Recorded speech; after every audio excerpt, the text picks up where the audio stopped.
There are so many oils on the market that sometimes you will get confused on which one to cook with. Stay with me in this video and your lady Salome will show you which oils to cook with and the reasons why you should use them. Stay tuned.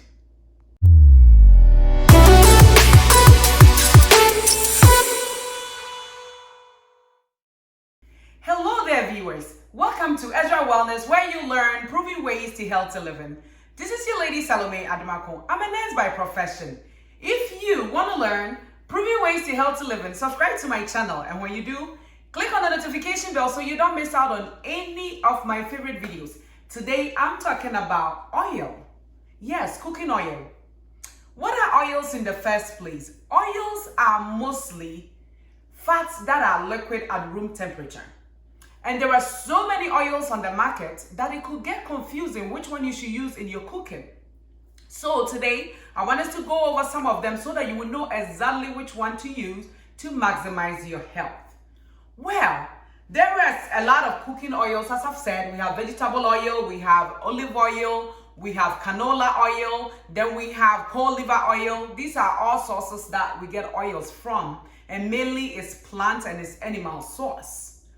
But before all these oil came around, what were we using in cooking? In the United States, they were mostly using lard, which is fat from pigs, and butter, which is from cows. That was what they were using in their cooking most of the time. And when you go to Africa, we were using the palm oil, the coconut oil, and palm kernel oil. Those were the three big ones that we were using back then. Then now we have vegetable oil. They label it vegetable oil, but when you look at the ingredient in this oil, there is no vegetable in it. So if this one, for instance, is made out of soya bean, but it's labeled vegetable oil. Why did they label them vegetable oil in the first place? First of all, we all know that vegetable is good. So that is one thing to confuse you, because they're saying that it's vegetable oil so that you would think that it's a good oil. But all these oils that are labeled vegetable oil actually come from seeds. And how did they come about? Let's do a little bit of history here. In the early 1900s, there was this company called Procter & Gamble. They were a soap company, and they used to make their soap from the lard, the fat from the pig. So raw materials became expensive, so they were looking for alternative of cheaper raw materials so that could make their soap out of it. So when their quest, they find cotton seeds, and they were able to make oil out of the cotton seeds. And when they made the oil out of them, they saw that the oil that came out did not look really good, so it was refined. And that is how the oil from cotton seed came about, and they were able to use it in their soap. And as time go by, the soya bean also came around. And when soya bean came around, soya bean was cheaper than cotton seeds. So they used soya bean also to get oil. In the factory, they went through all the processes, refining and everything to get the oil out of it, and they used it in their soap making. Then, as time go by, this technology of hydrogenation came around, and they realized that they were able to hydrogenate the soya bean oil, and the product they got looked very close to the lard. That was around the time that they refined these seed oils and made it available for human consumption. And you know, everything new needed to be advertised. By the 1980s, it was widely accepted, and everybody was using vegetable oil. But if you look at the vegetable oil with recent studies going into it, they found that this vegetable oil causes a lot of problems. First of all, the vegetable oil is loaded in omega-6s. Last week, I did talk about omega-6 in my fat video. If you haven't seen it, check it out and you will know exactly all about it. So what they find is that vegetable oil is pro-inflammation. It increases inflammation in the whole human body. Then another thing that the vegetable oil also does is that it makes you prone to certain types of cancers. In some study that they did in Europe, they found that women that eat vegetable oil over a long period of time, they realized that if you do eat a lot of vegetable oil, your risk for getting invasive breast cancer increases. And also for men, that was done here in the US by Harvard, found that certain type of prostate cancer, the non-aggressive type, could also increase. So the vegetable oil is really something that you want to stay away from. Another thing that with the vegetable oil is that it increases obesity, put you at risk for that. And it brings a lot of other conditions on heart disease, type 2 diabetes, just a whole list of things happen after you become obese. You're saying to yourself, Salome, but this is all bad. How come that they invented this vegetable oil with all these bad benefits, but it's still out there? They did not see it in the beginning. Well, the thing is, when the vegetable oil came out on the market, in the 1970s, they did an experiment called the Minnesota Culinary Experiment. It was a big experiment that they followed about over 9,000 people in the United States to see whether the vegetable oil or saturated fat was the one that is causing heart disease, because that was the thing that they wanted to investigate at that time. So what happened with this research was that at the end of the day, they found out that eating vegetable oil will decrease your blood cholesterol.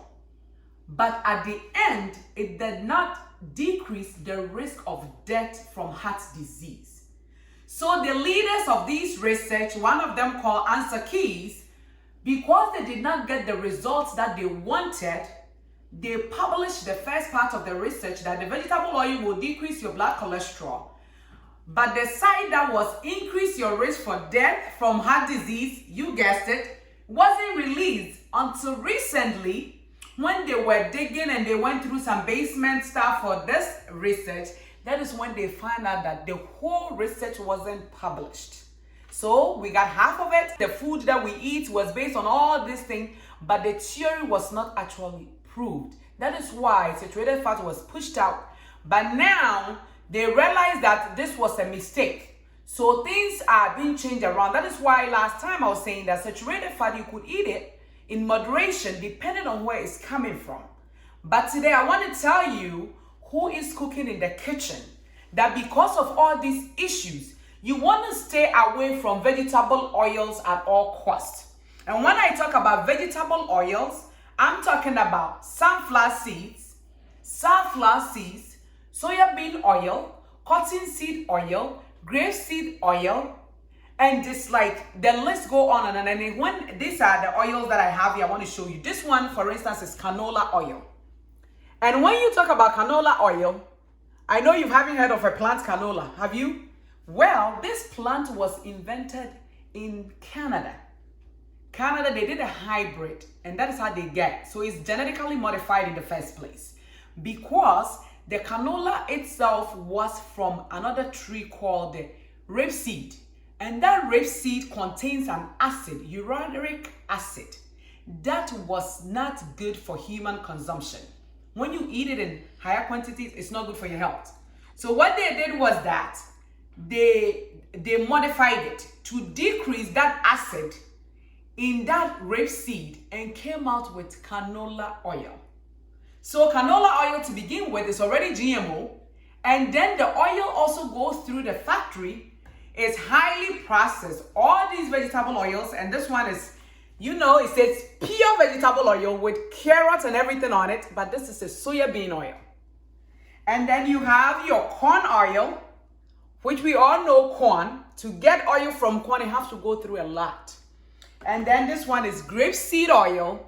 To get this, it also have to go through a lot of process. So all these oils and all the other ones that I mentioned, your sunflower seed, your sunflower, all of them go through rigorous process, refining. They refine them, they winterize them, they polish them, they deodorize them before you get all these oils.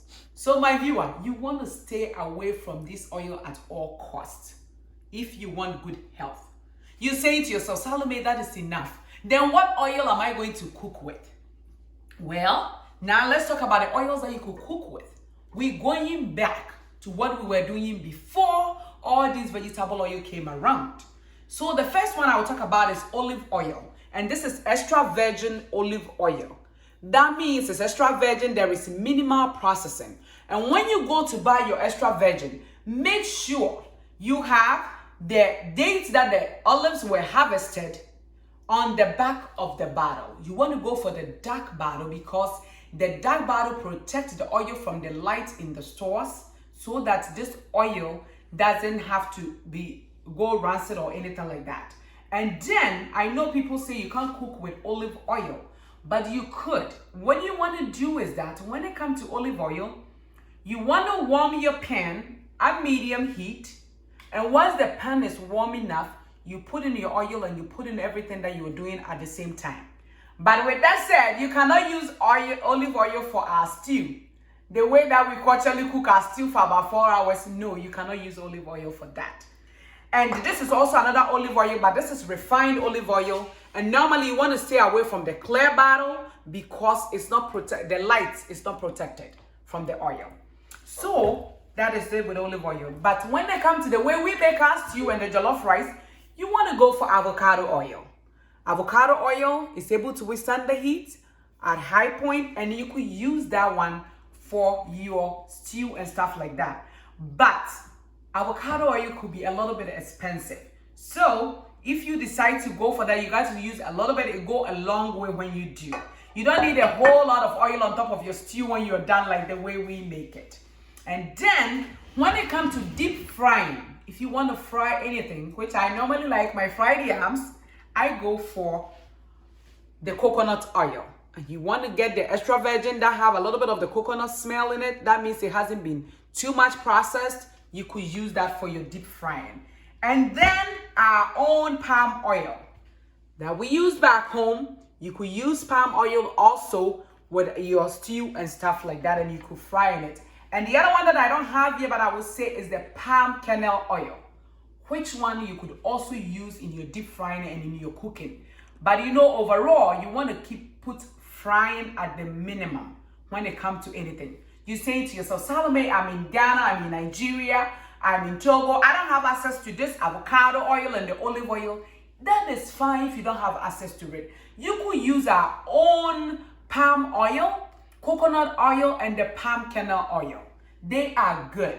Remember, as I said, the cells in our body uses the oil to build the membrane.